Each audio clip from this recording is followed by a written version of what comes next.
Teresa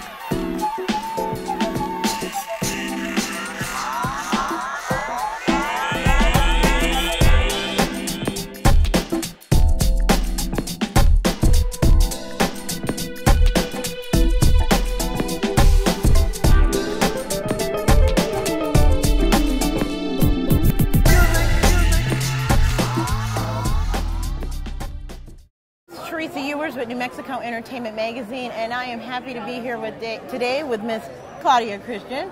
How do you do? Famous for Babylon 5, as you all know. How are you liking it here today? I love New Mexico, Albuquerque in particular, the food, the people, everybody, the nice vibes, so it's great. So I'm sure you're a fan of our green chili. Absolutely, I'm a fan of your green chili. Anything spicy has my name on it.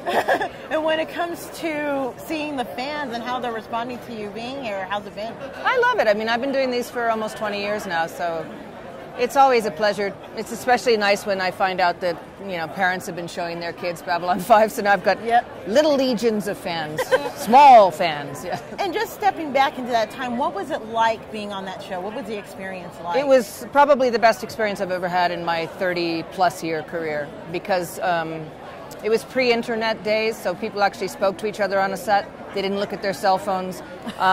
So we really made great bonds. I'm still friends with a lot of the cast and crew. And, you know, that's 20 years down the line, we're still very close. So it was a very unique experience. We all got along extremely well, cast and crew. That's good to hear. Yeah. Well, I know that you're here today. One of the reasons is to screen your new documentary, One Little Pill. Yes. Can you tell us a little bit about that? Yes, I wrote a book in 2012 about my experiences on something called the Sinclair Method, which is a treatment for alcohol use disorder. And after that, I was asked to make a film about it, a documentary specifically tracking the lives of some of the people that I had put on the treatment, because we're a visual society and people thought the book didn't reach enough people, so I would make a film. So I made that documentary with the wonderful filmmaker Adam Schomer, who's a documentary filmmaker, award-winning at that. And we made a really beautiful documentary about some of the people that I put in a lot about the science behind it. We interviewed Dr. David Sinclair, Dr. Roy Escapa, who wrote The Cure for Alcoholism. And it explains the Sinclair method, and it shows how it works and how successful the treatment has been, specifically with some of the people that I've put on it. Why do you feel it's so controversial? I mean, honestly, this particular treatment has helped a lot of people. Yeah, it was the go-to treatment in Finland for years. It helped hundreds and thousands of people in the past decade. The reason why it is, controversial is one good word to say, but I think it's not being readily embraced is because, first of all, people are confused.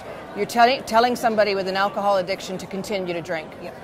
But you have to, in order to create pharmacological extinction, you have to introduce the compulsive behavior to the opiate blocker. In order to achieve pharmacological extinction, you have to have those two components. In addition to that, nobody has figured out how to monetize it. There's no such thing as a Sinclair method, tons of clinics. I believe there's one in the United States that charges a substantial amount of money to do something that essentially you can do at home, in the privacy of your own home, for very little money. I went on it in 2006, and I tell everybody, I got better for $200. I mean, I bought my medication from India, and I got a copy of Dr. Roy Escapa's book, The Cure for Alcoholism, for about $5 on Amazon, and I did it myself. And within a few months, I was back to normal. I was back to the person I was in my 20s. And 6 years later, I'm going strong. And I became an advocate for this because I'm appalled at the increase in deaths every year. We've gone from 2.5 million to 3.3 million deaths per year for alcohol-related causes, and nothing is getting better. The average person relapses within 4 years, 90% within the first year with traditional treatment. That's the expected relapse rate.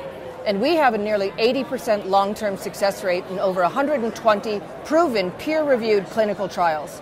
So this is science, and it works, and it just makes me so angry that all these people are dying and suffering, and families are suffering, and children are being abused, and relationships are crumbling because of alcohol abuse. And this inexpensive FDA-approved medication, which is readily accessible, has very, very few little side effects, is non-addictive, it's an opiate blocker, could be given out to anybody with this issue.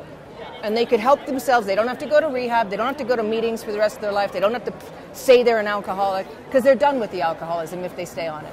you're essentially in remission as long as you continue to take the medication if you choose to drink. Some people go sober on this.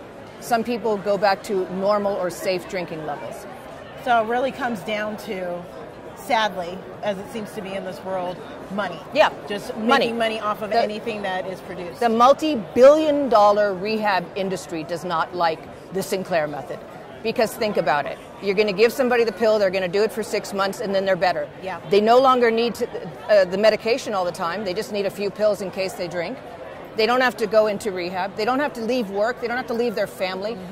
$1,000 a day they're making on average in a rehab institution. They're employing hundreds and thousands of people. That is a business. Yep. We are not a business model. We're here. We have a nonprofit, the C3 Foundation. We help people find the medication, get the medication, get on the Sinclair method. We supply literature to them, information for their friends and families, and we do it all for free because that is what saving lives is about. It's about doing it out of the goodness of your own heart. It's not about charging somebody because they were unfortunate enough to get the gene to become an addict. Yep. Why are we punishing them twice? Exactly. And it's quite obvious you were passionate about No, it. really?